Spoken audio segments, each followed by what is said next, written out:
Hello nhà chồng nè, là của khí không? Dù giống cái này sao nó sập rồi nè. Giờ kia này để ta bán đồ này nhở? Cái này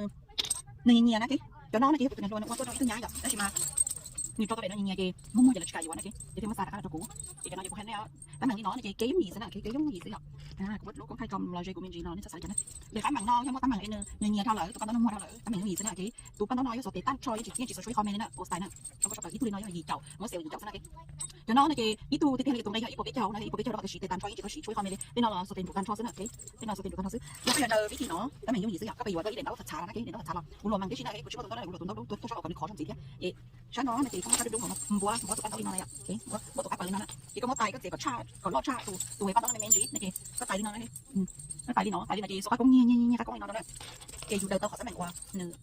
nửa chỉ xả lại đấy, tay nó cần tôi nào có tuần tôi mấy ấy nó đấy, kì dù nó mà số các công như các công sợ đi nó đó,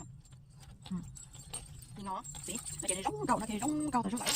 Vậy giúp cho tao cá của ta này cũng nên sai tiền sẽ nữ trong con một trà này ạ có mà sau khi nóซื้อก็con xí xí kìอยู่นี่các con sợ thật ban đầu màอยู่นี่các con có xí xí tới màอยู่thì tao chỉ ở soi có được comment gì cái còn comment gì thì giống gì xí vậy nó nè cái có chỉ chơi các con xả thì nhó này cái này nhó sẽ chỉ có xả thì giống gì xíอยู่tao xả nó tao cái này thì ok xí cái cô chỉ nhó thế giống gì xí thế nào cáiแต่nó chỉ cũng nắm tay cái chữ của ban đầu mò cái chữ ban đầu tới lâu thật bờ lô thấy xá lô là một trong chia lô thấy ban đầu chia lô ô số giả đi nè ô số giả đi ạ con nó sử dụng giống gì thì để bạn nó là gì thật thả theo rồi không có sọc thế nào thế nó rồi không có sọc cái như nó đâu sử dụng giống con cái như cũng phải xích khá lên nó đâu sử chỉ như giống con thì đó còn nó hàng miệng này cái để nó thả cạnh là giống gì vậy chỉ có mặt tay nào nó mặt tay nó cái tay nó chỉ mà sọc cái con nha nó đâu nè cái to này mình chỉ tự mình thì nó mạnh như con nó sử thì nó sẽ nó sẽ làm nó sẽ ok tụi ban đầu tụi nó nè số tiền ô thân thọ sẽ nó rong có shop lại ban đầu món lần nè ô style nè nên sẽ tao